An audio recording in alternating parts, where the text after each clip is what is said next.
Confidence v arrogance and why you're getting rejected.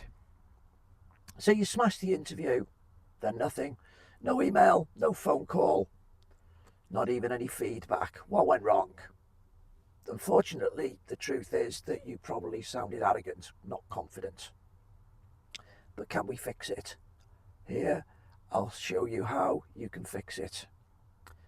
Okay, I worked with a candidate who on paper ticked all the boxes. He knew his job, he was experienced, he had knowledge, he had transferable skills, he was articulate, he had everything. Okay, but once we started talking about his background and his CV, there was a problem. He was a perfectionist. He had achieved this, he had achieved that. He was what I would call a typical bolshy salesperson. He talked over people, he talked down to people, he never took no for an answer. He was used to getting his way, and he beat sales out of people, metaphorically of course. And surprisingly, they didn't get the job. Here's why and what you can avoid.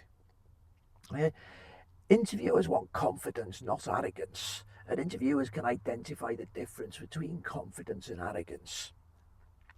Confidence brings evidence, and they bring evidence of what they can bring to the new company. Arrogance simply tells you what they've done, what they've achieved. Confidence listens, and at this point, this is where I'd have stopped the interview. When he told me that if I was conducting the interview and he told me he was a perfectionist, I would have asked him what his research was. Had he looked on Google to see whether perfectionist actually meant what he thought it meant? And secondly, whether Google said it was a particularly good or bad response to an interview question. Google says it's bad. Or whether he'd had a coach, and whether the coach had advised him to not use perfectionist. I'd advised him not to. And I told him why not to, but he insisted he'd use it. Okay, now in the interview I'd ask him these questions, and the response has to be either he didn't research it or he was advised against using it. Okay, either response demonstrates clearly that he's not a perfectionist, and this is one of the reasons why being a perfectionist is such a crap answer.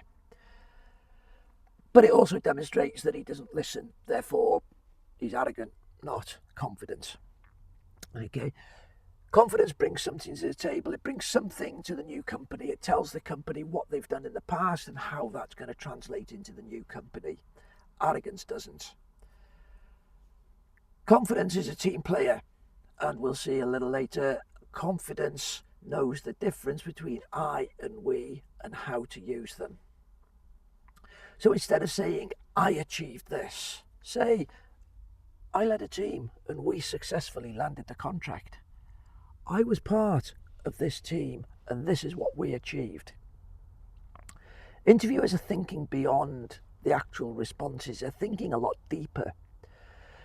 They're asking themselves questions, whether you will listen, whether you will take feedback, whether you will be a nightmare to manage or not. And if you're demonstrating arrogance, the answer is no, you won't listen. No, you won't take feedback because you're better. Will you be a nightmare to manage? Hell yes. Confidence is quiet. Confidence is diffused light, not bright, shining on everybody. Arrogance is loud and a spotlight on me, me, me. So if you're getting no feedback and no job, it's because you didn't listen. You only talked about yourself. You demonstrated that you're not a team player. You have no empathy. Confidence is none of these things. Confidence builds trust. Confidence gets jobs. Be confident. So thanks for watching. Like and subscribe, or click the link to book a session if you like that. See you next time for more. Thank you very much. Bye-bye.